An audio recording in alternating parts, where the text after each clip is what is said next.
So the term that I had to define was applied behavioral analysis, and where applied behavioral analysis, or ABA, is a science in which tactics and tools are derived from the principles of behavior in an attempt to improve socially significant behavior in a systematic way, using experimentation to identify the potential variables that could be responsible for behavior change.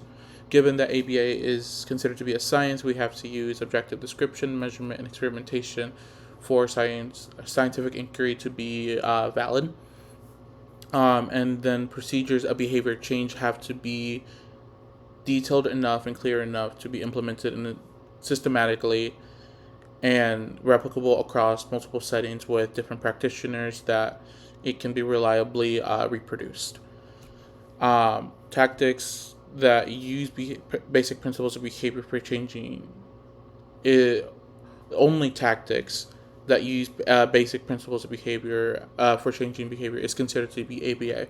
So the reinforcement, the shaping, and punishment, the chaining, all of those can be considered like the basic principles or tactics that are part of the basic principles of behavior. And the ultimate goals of ABA is to not only improve socially significant behavior or problematic behaviors, but also to understand all behaviors.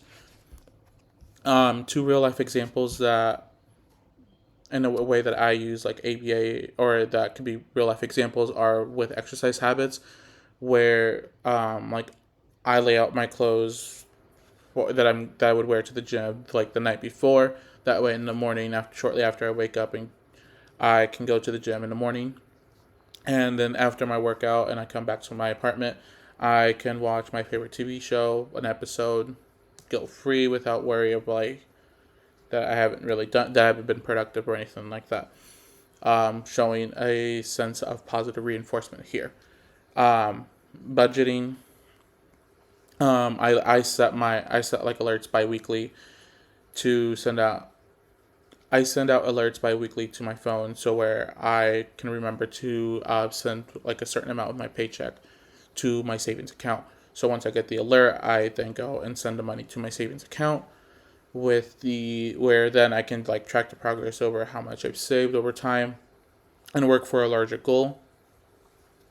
Where this shows more like a schedule, reinforcement, and shaping. And in practice with ABA, you commonly see this. You should be seeing this every day with clients, where you can assess their behavior and collect the data on like what the behaviors was that occurred, under what conditions, and why. So the ABC, the antecedent, behavioral, and consequences.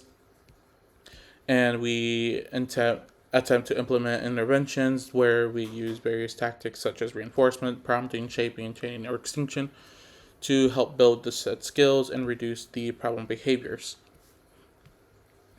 And then we monitor set progress of the set interventions, still keeping track of the antecedent, the behaviors, and the consequences of like how often, the frequency, and graph the data based on the daily, weekly, monthly basis, however long it is that it would be to adequately evaluate how effective the interventions is, and then adjust the set interventions based on results.